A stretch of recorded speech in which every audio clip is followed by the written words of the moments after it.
especially for you first-time moms. If you are here and you are listening and you're following along, just know it's okay to not have all the answers, and it's okay to feel what you are feeling. And you will step into that role of motherhood exactly as you were supposed to. So have faith and a little bit of confidence because it's going to be great.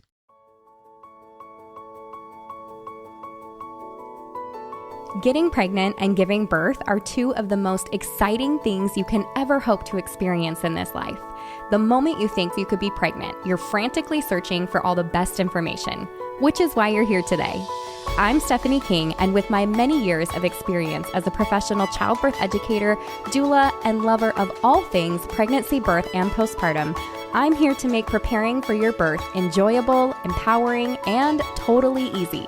Each week, I'll cover different topics, interview professionals, and get into the nitty-gritty birth stories from mamas just like you. And when you're ready for more, you can join me in the My Essential Birth course at myessentialbirth.com, where I take you step by step through exactly how to prepare your mind, body, spirit, and partner for a birth you love. So let's get started.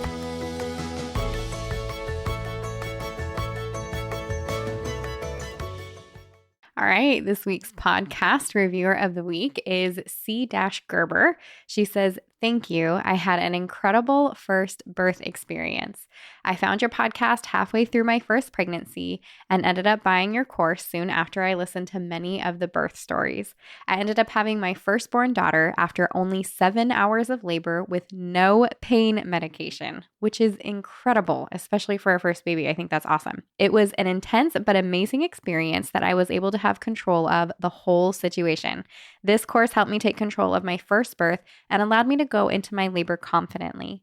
My doctor was blown away at how fast I had my first child, and my nurse was also amazed. I told them about this course I took, and my nurse wanted to know what it was called so she could tell other women about it after witnessing my birth."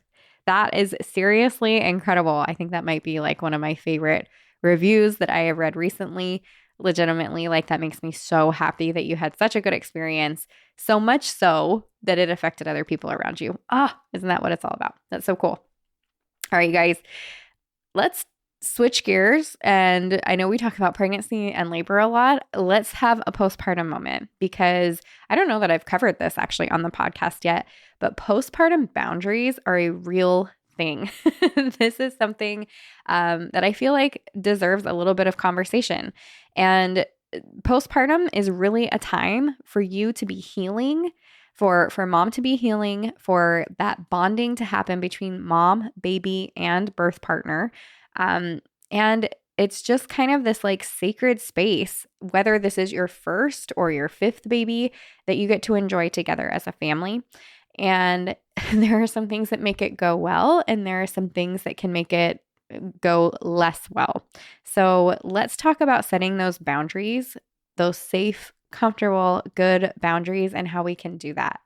The truth is, once we have a baby and we have people over, if we don't have these things in place, it's really easy to just have somebody like kind of come in and not even intentionally or on purpose really overreach in some areas that make us feel uncomfortable and unsettled. And so it's a really good idea, just like I have you guys kind of picture what kind of birth you want. And I say, okay, visualize it from that very first contraction all the way through to when you give birth. And we have that whole visualization exercise that we do. I want you to do the same thing with postpartum, right? So for that birth, who is in the room? What does it look like? What's the feel of the room? Are the lights dim? What's the setup? Like all of that. And it's the same thing with your postpartum. I want you to be thinking about who is in the room. What does it feel like? What are the lights like? Where are things located? Who's helping you? What are you and baby doing? Is somebody holding baby so that you can eat? Are you holding baby and somebody's doing laundry or cooking for you? What does that look like? What does your perfect postpartum look like? Is it quiet? Is it loud? Are people touching your baby? Are they not? Are they bringing you gifts? What does that look like for you? And that'll help you get an idea of boundaries. Now, there's another side of this too, where and just like pregnancy, like we prepare for all these things that we think we're going to desire, or think that we want, or think that we're going to be comfortable with. And then that might change when we're actually giving birth or or later in our pregnancy, or we experience something along the way.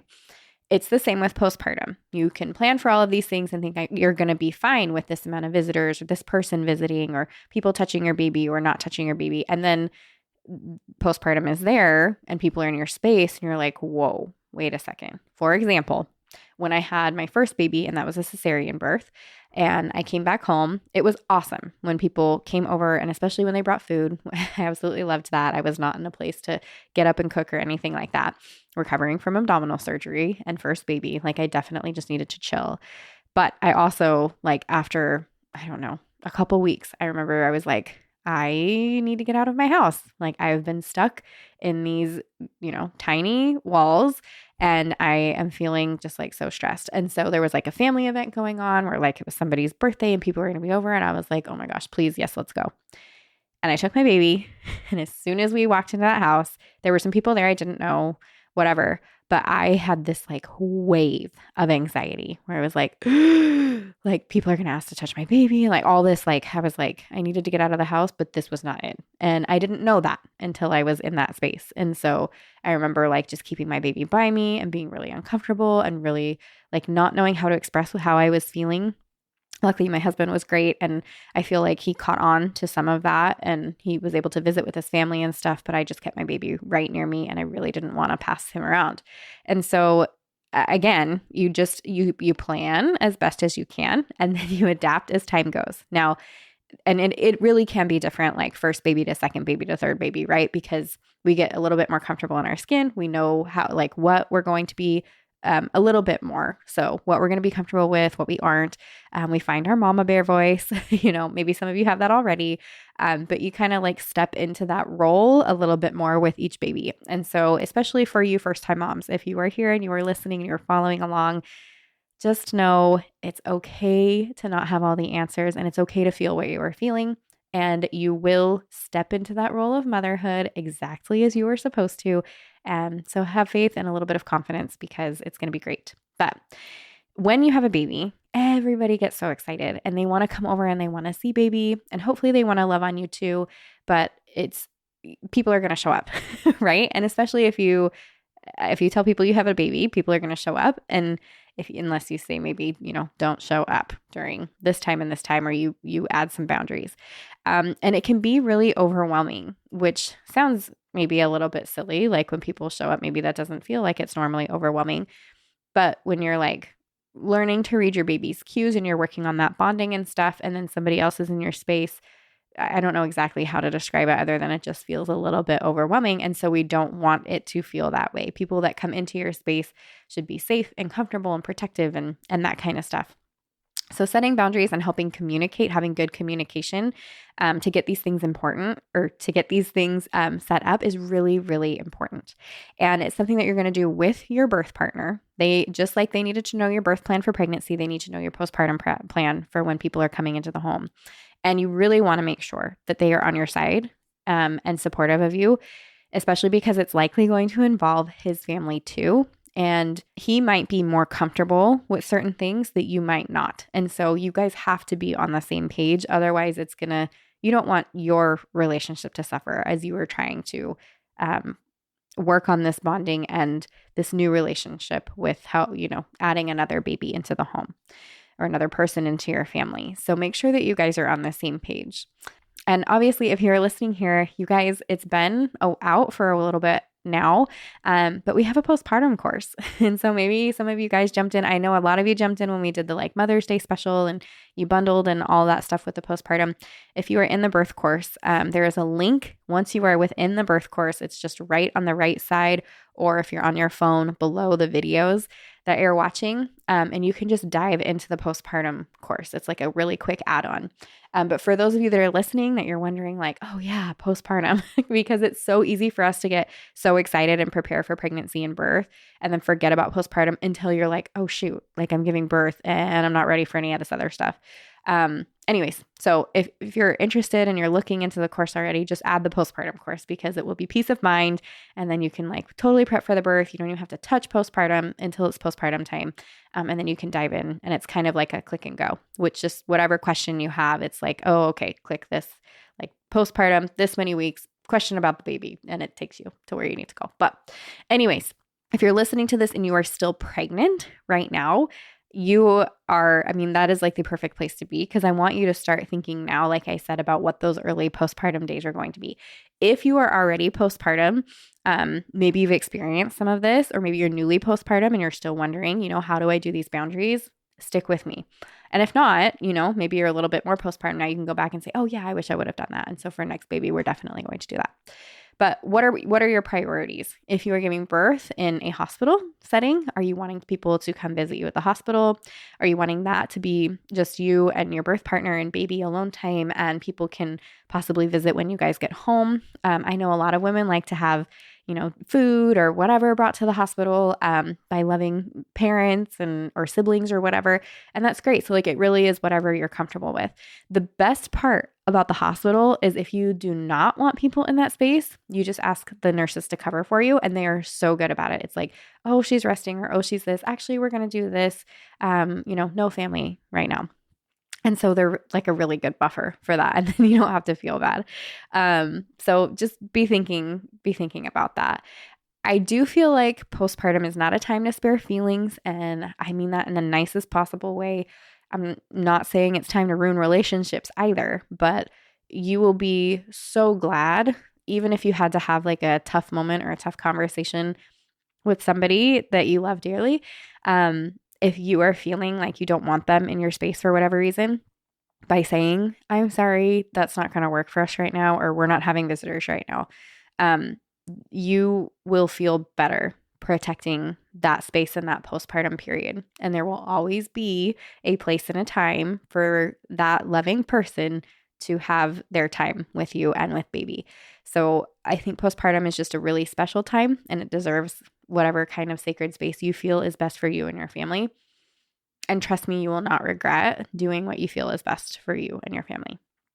So if you are someone who shies away from confrontation, which is really, really common and totally fine, setting those boundaries ahead of time and then before you're facing them head on, I think is really, really helpful. And that's where that communication with your birth partner is going to come from. So, and in fact, you can consider having your birth partner handle those conversations for you.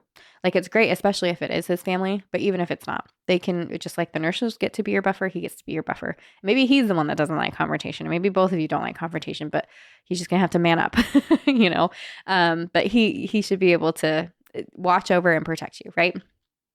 So in regards to postpartum visitors, I think one thing I recommend, obviously, is we have some great printable PDFs available in the postpartum course, but we also have a delegation list. So I am going to include for you guys, we have like a postpartum, it's like a downloadable kind of, I think we called it a workbook, but that got confusing because people are like, wait, is that the workbook for the course? So that's not what it is, but it's a postpartum download, and it includes a bunch of stuff, one of which is a delegation list, but it's got other stuff in there. So I'll make sure to put it in the show notes, and you guys just go ahead and download that. But delegation list is just what it sounds like. So it's things that people can pick up and do while they're in your space. For some women, that's like, awesome. Yes, please. Somebody do my dishes, clean my laundry, fold my towels, whatever, straighten up the house, vacuum, do my bathroom. For other women, they're like, I want it done a specific way. It's going to drive me nuts if you touch anything. I'm not going to know where things are. Whatever the case, don't touch. So whatever you're willing to let go of and delegate, put it on the list. And that can include cooking meals or whatever else. And I have had moms who are like, we eat a really specific diet. So like, I didn't want anybody cooking for me. But then I recommended, I'm like, okay, so do you have recipes that you can hand them? And like, you've already like pre-bought the products and it's all ready to go. And like, here's the thing, can you make this meal?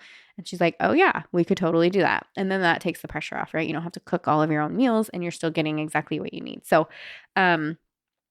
just be creative and find ways that you can get the help that you need. But think of dishes and laundry and taking trash out. And I think we even have a space on there for like running errands, and here's a list for groceries and whatever else that you need. And then it's really smart to just have it like in the eye view, have it by the door or on the fridge or somewhere that like when people come, they spot it and dad can say like, hey, this is what we're asking people to do. Like, this is what we need help with when you guys are here. If you're willing to just grab something and like help around the house. And honestly, most people want to be helpful in one way or another. Like, yes, they want to see you. Yes, they want to see the baby. But yes, they actually do really want to help you. So allow them to do that. If you decide that you don't want anybody else holding your baby, I know that is a big thing. And I feel like 2020 kind of really heightened some senses and some awareness about that. If you don't want people holding your baby, then you say, I'm so sorry. You can look at them and like, but in this early stage, and we're just really trying to be healthy and we love you so much, but we're just for my well-being, I'm not comfortable right now. It's making me a little bit anxious to have other people hold them. So please just know that we won't be doing that for X amount of times or whatever, but you get to choose. So you do not have to hand your baby to anybody. And especially if you know you've got somebody that's going to push those boundaries, just don't even test it. Don't test it because it's just going to stress you out. Especially when you're like, okay, like you can hold them, but we're not doing any kissing and stuff like that. And you have somebody that's like, oh, I just can't help it. I'm so sorry. And you're like, your eyes are bugging out of your head and you're like, I think I might kill this person in my house right now. Don't put yourself in that situation. If you are worried at all that somebody is going to test those boundaries, just don't even bother. It's not worth it. And sometimes when we have family members or friends who are holding the baby and the baby starts crying, and sometimes that can be really stressful for mom to like, they're trying to shush the baby or whatever, instead of like, hey, do you want your baby back? For some moms, they're going to be like, oh, please, yes, bounce the baby. They've been crying for however long and like, bounce them in the other room, and for other moms, it's going to be like this panic of why is my baby crying and they need to be next to me and whatever else. So make sure that whoever you hand your baby to is eagerly and gratefully willing to hand them back easily. You don't want to have to worry about anything like that, which it's so weird that we have to have these conversations, but these are actual situations that moms come up against. So be aware of that. But don't be afraid to ask for your baby back and hand them off. Anyways, when you are ready for visitors to leave, tell them. Let people know even before they come, like, hey, I'm not quite sure how long I am going to be cool with people visiting. We'll just play it by ear. And even saying something like, hey, I think we're going to nap now, or you and your husband or your birth partner have kind of like a code word or code saying or something like that. Or, I'm really tired. I think I'd just like to rest, something. And that people are like, yeah, okay, of course, love you and we'll see you later and let us know if you need anything. Those are the people that you need around you right now. All right. Another thing that we need to discuss is birth partner's role, right? So I've given you a couple of ideas of what they can do and the ways of like communicating with you and then communicating with other people, kind of standing as your rock in that place to kind of protect you and all of that kind of stuff. Another one is just making sure that you discuss those postpartum roles with your birth partner. So it's easy to assume, and it's so funny because I was just talking, I think I was talking with my girls today about this, but how when you are, especially like newly married-ish or like first baby for sure, and like my husband and I, for example, we didn't like take time and discuss roles. Like, okay, when the baby's born, like this is what I think you're going to do. This is what I'm going to do. And like, what do you think I'm going to do? And what are you going to do? We didn't have any of those kinds of discussions. And I don't think that that's something that like you just naturally think of if you're not listening to a podcast that maybe brings it up. But it was interesting as time went on that I was like in my head, I'm like, well, he should be doing this and he should be doing this. And why isn't he doing that? And I'm sure he had, some different thoughts about maybe what I was doing as well. But none of that was being said out loud. And so it wasn't helpful. It's like, you got to be able to have those conversations so that it's like, hey, when I'm taking all the time doing this with baby or whatever else, like this is really what I need from you or whatever. So it is really important to have that conversation early and before baby is born, and to understand that that's kind of like a fluid thing, because as time goes on, those roles can change a little bit, or you kind of get in your groove and like dad know what to do and mom knows what to do. And also like baby will in the early beginnings of postpartum, it's like mom and baby are kind of inseparable, right? Because baby's nursing all the time. Mom and baby are napping together. There's lots of diapers happening, like just that bonding and stuff that's happening. And then as time goes on, it's like, okay, I'm getting longer stretches. Like, will you watch the baby while I sleep right now? Or maybe you want to sleep with your baby or whatever. Or I'm going to go to the store. Here's the baby because I have a couple hours before they need to eat this time, and it didn't take them an hour to eat, and then I have to feed them again in an hour. Like it changes as time goes on. And so your roles are going to change a little bit too. And what you expect of each other is going to change. So just keep that communication going and understand that you're going to plan the best that you can. And the best thing that you can do is at least to try to be on the same page and discuss that with each other, but understand that it will change as time goes on. I think it's like, especially when we're talking about like breastfeeding and things, when we're talking about like what dad can do, it's really easy. I think it's easy for dads to feel like, I don't know what to do. And like baby's crying or baby's this or baby, like they must need to eat here, you know?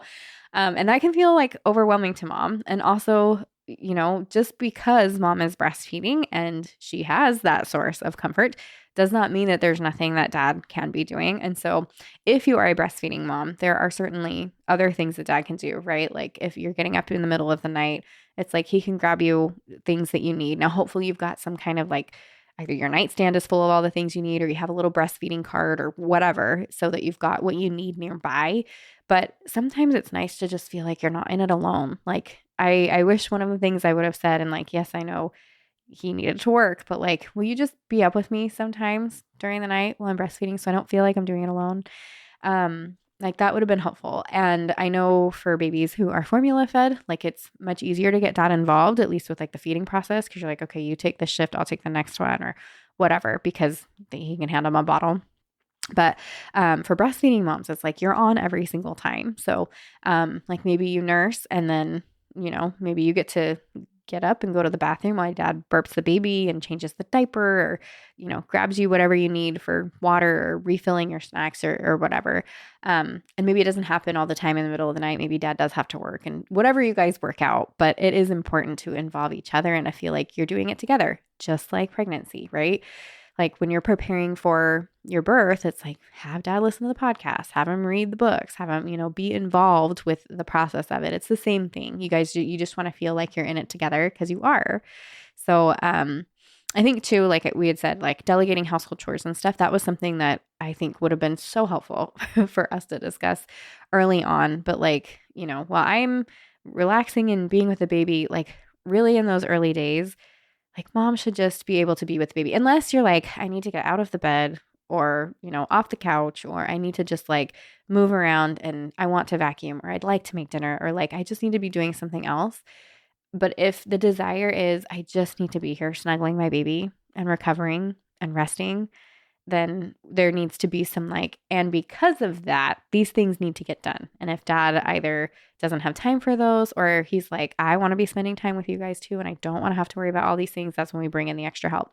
And that can even come in the way of a postpartum doula. So if you haven't heard of a postpartum doula before, that's totally something to look into. This is somebody who can come. They can come, all times, day or night. It is someone that you would interview just like a pregnancy labor doula.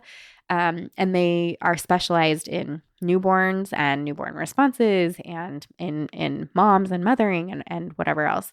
They can watch the baby while you sleep. They can fold towels and cook and, whatever you need them to do so that you're able to focus on your family. And that's especially helpful if you are a family that doesn't have other family nearby or other family that you want helping.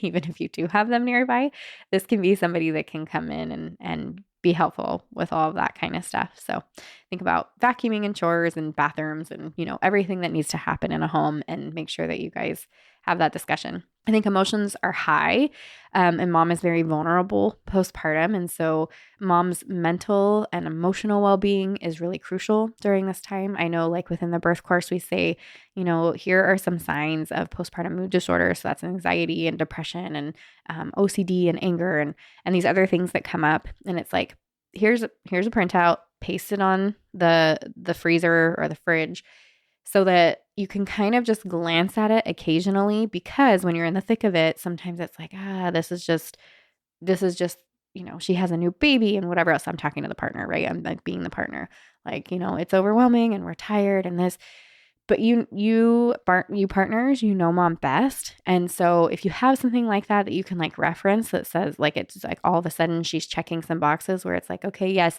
having a newborn is difficult. Not getting sleep is difficult. Breastfeeding is difficult. but I'm noticing some of these other things that are a little extra and don't remind me necessarily of her and who she is, then it is helpful to have some things like that. Like your birth partner can be kind of that first person that recognizes that something is off. Now, how you approach that in talking to your wife or the mother of your baby about how you're feeling about noticing some of these things, that can be a little bit tricky. So make sure that good communication and loving and all of that kind of stuff. But those things can certainly happen postpartum, right? We've got our kind of like those couple of weeks after we have our baby, and we have this big drop in some of these hormones, and mom can experience baby blues. But after those couple of weeks, and we're pushing into week 4, 5, 6, 7, 8, and more, then we're looking at some different issues. And that's what we want to make sure, is mom eating healthy? Is she still getting high protein? Is she drinking enough water? Is she walking and getting outside every day, especially in the sun? Is she doing those things to care for herself? Is she, how is her sleep and on all of that kind of stuff, and her like physical body, like how's her bleeding and all of that. Again, that's I could go pretty deep, but I'm not going to in this episode. But in other words, there are a lot of things going on with mom, and it is really, really important for dad to be aware of these. Now, the other side of this is realizing that this is a whole new experience for dad too. Now, something that my husband talks about within the birth course, and he has talked about it on the podcast, is, and he didn't talk to me about this until we were recording. I think it was re-recording a podcast, and it kind of came up. He experienced postpartum depression, and that is a real thing. And that is something that I was like, oh, like I didn't even think to look for it or pay attention to it. Like I was so overwhelmed or just focused on myself and the baby and like trying to survive. I didn't even think about that. But if you think about, new fathers or not, whether it's the first baby or the fifth baby, and you think about fathers who are trying to provide for a family, see this new little life and this mother of this baby that they love and wanting to make sure that they're okay. Like they take on a lot. And they do it differently than women do. And so a lot of times it goes unnoticed and undiagnosed. And so it is very important for dad to know the signs for mom, and especially in those early weeks. It is equally important for mom to be aware of where dad is at, and being able to have those conversations with him. And that, I think, as a mother now, I'm like, I hope I'm in tune with that for when my kids are having babies, that when I visit postpartum, I'm not just checking on mom, that I'm checking on my boys too. And like, hey, like, how are you doing? What do you need right now? Because guys take it and they take on a lot, and they don't necessarily show it the way that women do. So be aware of that it absolutely affects both parties, and you guys are in this together. This is a beautiful, wonderful, life-changing thing that happens every time we bring a baby into the world. And it changes us in all kinds of ways, for good and for bad. So I'm working through that together, right? Like every challenge you overcome together, you're going to be that much stronger from it and grateful for it. But when you're going through it, it can be tricky. And so you want to make sure that you have the right support from each other and for each other. The main takeaway, I think, that I wanted you guys to take from this conversation is it's 100% okay to communicate your desires and to have a plan for that postpartum period. Because if you don't, or you're lenient on some of these things, it can actually lead to a harder postpartum and even some regret sometime, where you're like, man, I wish I just wouldn't have invited that person over or allowed them to kind of be in my space. And some people are a little bit more pushy than others. I know I certainly hear stories. Now, I have wonderful parents and wonderful in-laws. So I want to mention that here, but oftentimes it is the people close to us that kind of push those boundaries. And so it's just so important. Like you don't want to look back and be like, dang it, like that really affected the way that I was able to bond with my baby or my husband or whatever the situation. Like we really shouldn't have had that person come stay with us for 6 weeks postpartum just because we needed the help, like I wish I would have thought about that before. That's the kind of stuff that I hope this episode does for you guys. But I want to give you permission to not feel guilty about any of the decisions that you're making. This goes the same. Like I know it's a postpartum episode, but if you're here, you're probably pregnant, or newly postpartum. But if you are pregnant, it's the same thing for who you're going to allow into your birth space. you don't have to feel guilty about saying like, sorry, mom, like I love you, but I know you're going to stress and be worried about things that it's going to distract me. Like, I just need you. I will call you when it is over, you know? And that was me. And I love my mom, but I said like, there is a picture when I was having my baby at home of me texting my mom, like the last text she got, like, I love you. I'm in labor. I'll let you know when it's done. And I turned my phone off. It wasn't like so feel free to check on me in a couple of hours or call my phone a million times, you know? And then my husband took all the calls and the texts and whatever on his phone. But I was like, that's that. So it's okay to put those boundaries in. If it helps, you practice saying these things in the mirror. And I don't care how stupid it sounds. I don't care how silly it feels. You get it down until you feel comfortable saying it out loud. You practice in the mirror, you practice to yourself, then you practice with your spouse or your birth partner, and then you move on to the person that it needs to be said to, or even a friend, and then you move on to the person. But practice, practice, practice. And I think over time you're going to feel more and more comfortable and confident. And like I said, with every baby, you'll get your voice a little bit more. My goal is that you get it with the first one. But if you're listening to this and you're like, I didn't do that so good with my first baby, and you're pregnant with your next one, do it right with this one. Like that, you know, every opportunity is a learning experience. So I hope that you'll do that. But overall, be patient with yourself. Don't feel guilty and about putting your family's needs first, and enjoy your postpartum period, because that's what it's there for.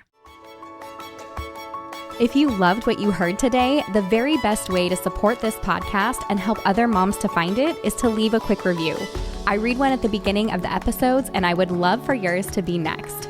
And if you're ready for even more pregnancy, birth, and postpartum goodness, come join me in the My Essential Birth course at myessentialbirth.com, where I will hold your hand and walk you through pregnancy and birth step by step, so you're totally prepared for a birth you'll love. See you next week.